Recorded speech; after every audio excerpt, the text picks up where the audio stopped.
ناظرین، بریک سے پہلے ہم بات کر رہے تھے دستوں کی بیماری کے متعلق. آئیے بات چیت کا سلسلہ آگے بڑھائیں. ڈاکٹر صاحب، جیسے کہ بات ہو رہی تھی بچوں میں ہونے والے دستوں کے حوالے سے، تو کیا اس بیماری سے حفاظت ممکن ہے؟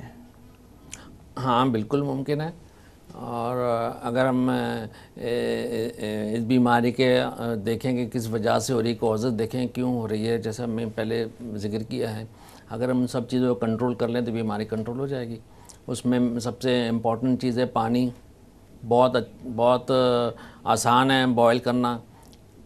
آج کل سب گھروں میں سوئی گیس آ رہی ہے، کوئی کوئلہ نہیں لینا، کوئی لکڑیاں نہیں جلانی. جی. بس ایک بڑا سا برتن لے کے آپ نے اس کو رات کو بھر کے رکھنا ہے، چولہے کے اوپر جلانا ہے. جب گرم بوائل ہو جائے آپ نے چھوڑ دینا، صبح تک ٹھنڈا ہو جائے گا. اس پانی کو آپ بوتل میں رکھ کے فریج میں رکھ دیں یا کولر میں رکھ دیں، وہ سب استعمال کریں. بہت آسان ہے. یہ جو باہر بازار میں جو بوتلیں ملتی ہیں منرا کی، اور بہت آدمی لوگ کافی پیسے خرچ کر دیتے ہیں. ہمیں یہ نہیں معلوم کہ انہوں نے کس طرح پروسیس کیا بھی ہے کہ نہیں کیا، پانی کیسا ہے. ابھی ریسنٹلی ایک خبر آئی تھی کہ تقریباً 52 کمپنیاں ایسی ہیں جنہوں نے، جو جعلی کمپنیاں ہیں، جن کی اصل وہ اسٹینڈرڈ وہ ان کا پانی کا نہیں ہے جو ہونا چاہیے. اور اس میں جو نمکیات ہیں جو اسٹینڈرڈ بنا ہے وہ بھی صحیح نہیں ہے. تو اس سے اچھا کہ ہم پبلک سارے پیسے اپنے ضائع کرے. تو اتنا آسان ہے کہ پانی گرم کر کے وہ بوائل کر کے ٹھنڈا کر کے وہ استعمال کریں. ایک یہ بات ہے. دوسرا یہ کہ ہینڈ واشنگ بہت امپورٹنٹ ہے. جب بھی کھانا کھائیں، کتنی بھی بھوک لگ رہی ہو، کتنی بھی جلدی ہو، کتنی کہیں آفس جانا ہو یا بچوں کو اسکول جانا ہے، لیکن سب سے پہلے ہاتھ اچھی پراپرلی صابن سے دھو کے اور پھر آپ نے کھانا کھانا ہے. ایون واش روم جائیں، واش روم پہ بعد آ کے کھانا کھانے سے پہلے ہاتھ دھونا ہے. تو ہاتھ دھونا بہت زیادہ لازمی ہے. سمجھے کہ ہم نے 80% بیماریاں کنٹرول کر دی پانی اور ہاتھ دھونے سے. پھر باہر جب لوگ بچے آ کے کھانا کھاتے ہیں یا کوئی چیزیں کھاتے ہیں باہر سے کھلی ہوئی، تو ان سے انفیکشن اور بیماری کے چانسز بہت زیادہ بڑھ جاتے ہیں. ہمارے پاس بہت اچھے ہوٹلس ہیں. ویکینڈز میں اور عام دنوں میں بھی لوگ ہوٹلوں میں رش لگی رہتی ہے، جگہ نہیں ہوتی بیٹھنے کی، وہاں جا کے کھانا کھاتے ہیں. لیکن کبھی یہ کسی نے یہ دیکھا نہیں کہ اگر ہم ان کے کچن میں جا کے دیکھیں کہ وہ کتنا ہائیجینک ہے، جہاں وہ لوگ کتنے صاف ستھرے ہیں، ایک دفعہ دیکھ لیں تو شاید دوبارہ اس ہوٹل میں نہیں جائیں. تو کھائیں، بے شک باہر جائے کھانا کھائیں، لیکن یہ بالکل ایشور کریں کہ وہ جگہ اچھی ہو، صاف ستھری ہو. اور بہت زیادہ بھی جا کر نہ کھانا چاہیے، کیونکہ کہیں نہ کہیں انفیکشن کے چانسز ہوتے ہیں. اگر کھانا صحیح ہوتا ہے کہ جو کوک ہے وہ کتنا انفیکٹڈ ہے، وہ بھی تو بیماری پھیلا سکتا ہے نا. تو یہ احتیاط بہت کرنی چاہیے. دوسری بات یہ کہ ہمارے پاس ویکسینز آئے ہوئے ہیں بہت سارے. جیسے ہم مختلف بیماریوں کے ویکسین ہیں، اس طرح ڈائریا کی بیماری کے بھی ہمارے پاس ویکسینز آ گئے ہیں.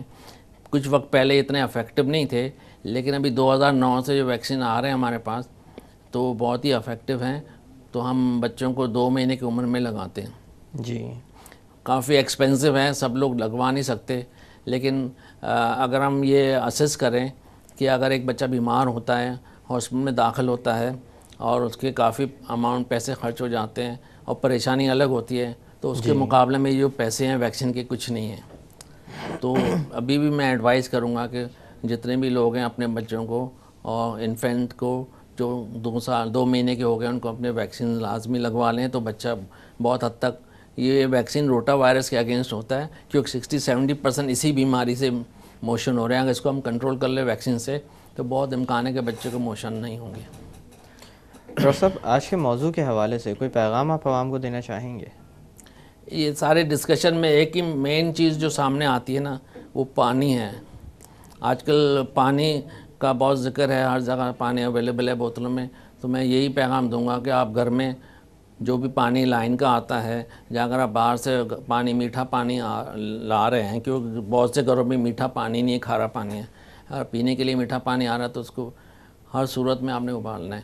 اگر آپ نے ابالنا ہے تو سمجھے کہ آپ نے بہت ساری بیماری سے اپنے بچوں کو، گھر والوں کو آپ بچا سکتے ہیں. ڈاکٹر صاحب، ایک دفعہ پھر آپ کا بہت بہت شکریہ کہ آج آپ تشریف لائے اور بہت ساری اہم معلومات ہمیں فراہم کی.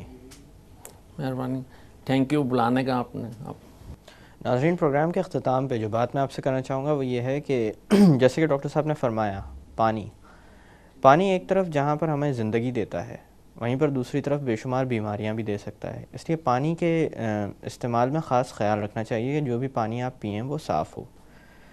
پانی کے بارے میں یہ کہا جاتا ہے کہ 200 سے زائد ایسی بیماریاں پھیلانے کا یہ باعث بن سکتا ہے جو انتہائی مہلک ثابت ہو سکتی ہیں. اسی لیے اکثر و بیشتر میں یہ دیکھتا ہوں کہ لوگ باہر کہیں کھانا کھانے سے تو اجتناب برتتے ہیں لیکن پانی میں اتنا خیال نہیں رکھا جاتا. تو بہتر یہ ہے کہ پانی جب بھی آپ استعمال کریں آپ یہ جان لیں کہ جو پانی آپ پی رہے ہیں وہ صاف ہے یا نہیں ہے, یا وہ فلٹر ہوا ہے یا وہ بوائل ہوا ہے, کیونکہ یہ آپ کی صحت کے لیے بہتر ہوگا. دوسری بات جو میں آپ سے کرنا چاہوں گا وہ یہ ہے کہ صفائی نصف ایمان ہے. کسی عبادت کا تصور صفائی کے بغیر نہیں کیا جا سکتا, اور صفائی کے اصول یا صفائی سے تعلق رکھنے والی عادات کسی بھی انسان میں اگر ڈیولپ کرنی ہو تو اس کے لیے بہترین عمر بچپن کی ہوتی ہے. اگر آپ بچوں کو اس چیز کا احساس دلائیں گے کہ انہوں نے صاف رہنا ہے, جو بھی چیزیں وہ کھانے پینے میں استعمال کریں ان کو صاف کر کے کھانا ہے, اگر پھل کھا رہے ہیں تو پھل دھو کے کھانے ہیں, تو میرے خیال سے وہ بہت ساری بیماریوں سے آگے آنے والی زندگی میں محفوظ رہ سکیں گے. یہ آپ کا اپنے بچوں کے لیے ایک بہت اچھا تحفہ بھی ہوگا. انہی الفاظ کے ساتھ میں ڈاکٹر اکرام آپ سے اجازت چاہوں گا. اپنا خیال رکھیے گا. اللہ حافظ.